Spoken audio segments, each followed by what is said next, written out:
अब मान लीजिए कि अगर कोई बच्चा बीए पॉलिटिकल साइंस में जाना चाहता है या फिर बीए ऑनर्स ज्योग्राफी करना चाहता है, या हो सकता है कि वो बीए ऑनर्स हिस्ट्री में जाना चाहता हो या फिर बीए ऑनर्स सोशल वर्क करना चाहता हो। तो इस एग्जाम्पल के थ्रू हम लोग समझने वाले हैं कि वो किस तरह से अपना कोर्स सेलेक्ट करेगा और किस तरह से वो सीयूईटी के अंदर सब्जेक्ट सेलेक्ट करेगा और उसकी स्कोरिंग कैसे होने वाली है।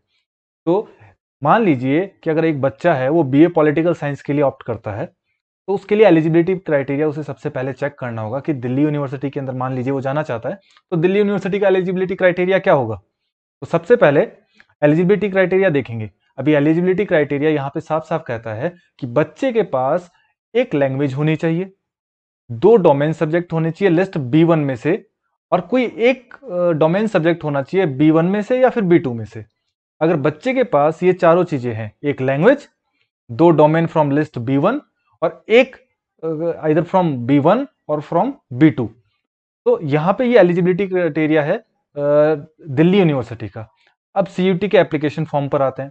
अब सीयूटी के एप्लीकेशन फॉर्म जब हम अप्लाई करने वाले हैं, तब हमें सिलेक्ट करना होगा अकॉर्डिंग टू दैट एलिजिबिलिटी जो हमने अभी देखी। सबसे पहले लैंग्वेज सेलेक्ट करेंगे। सेक्शन 1 के अंदर हमारे पास लैंग्वेज, मान लीजिए एक बच्चे ने उर्दू ले लिया।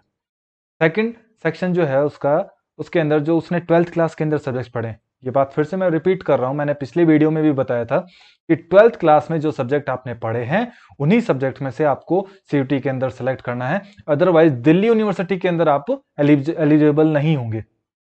तो सेक्शन सेकंड के अंदर बच्चा यहाँ पर एक सब्जेक्ट हिस्ट्री सेलेक्ट करता है जो उस B1 लिस्ट में आता है, दूसरा सोशियोलॉजी सेलेक्ट करता है वो भी B1 में आता है, और तीसरा ज्योग्राफी सिलेक्ट करता है वो भी B1 में आता है।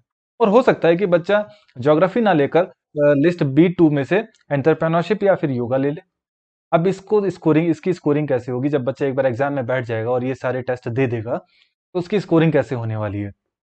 मान लीजिए तो बच्चा बीए ऑनर्स पॉलिटिकल साइंस के लिए जाना चाहता है। बच्चे ने ऑप्ट किया उर्दू, हिस्ट्री, सोशियोलॉजी और ज्योग्राफी, और साथ में किसी एक और सब्जेक्ट को आपने सेलेक्ट किया था। अब क्या होगा, हाईएस्ट स्कोर जो इन सारे कॉम्बिनेशन, जो ये इसने बच्चे ने जितने भी टेस्ट दिए थे, इनका अलग अलग कॉम्बिनेशन बनेंगे, और उन कॉम्बिनेशन में से जो हाईएस्ट स्कोरिंग कॉम्बिनेशन होंगे वो कंसिडर किए जाएंगे। फॉर एग्जाम्पल, ये जो आप पिंक कलर वाले सिलेक्शंस देख रहे हैं, जिसके अंदर पहला है उर्दू, हिस्ट्री, सोशियोलॉजी और ज्योग्राफी, दूसरा है उर्दू, हिस्ट्री, सोशियोलॉजी और एंटरप्रेन्योरशिप, तीसरा है Urdu, history, geography, entrepreneurship, Urdu, sociology, geography, entrepreneurship, पांचवा है उर्दू, हिस्ट्री, सोशियोलॉजी, योगा। अभी यहाँ पे देखिए, एंटरप्रेन्योरशिप और योगा है, ये दोनों B2 में से, क्योंकि एलिजिबिलिटी क्राइटेरिया कह रहा है कि आप एक सब्जेक्ट, एक डोमेन सब्जेक्ट B2 में से रख सकते हैं। तो यहाँ पर जितने भी कॉम्बिनेशन है उनमें से या तो फिर सारे के सारे डोमेन सब्जेक्ट्स हैं लैंग्वेज को छोड़कर, वो या तो B1 में से हैं या फिर उनमें से कोई एक B2 में से है। अभी नीचे जो आपका ब्लू कलर आप सेक्शन में देख रहे हैं, इसमें देखिएगा, पहला बच्चे ने उर्दू लिया, दूसरा हिस्ट्री लिया और तीसरा योगा एंड फोर्थ एंटरप्रेन्योरशिप, तो ये कॉम्बिनेशन नहीं चलने वाला है।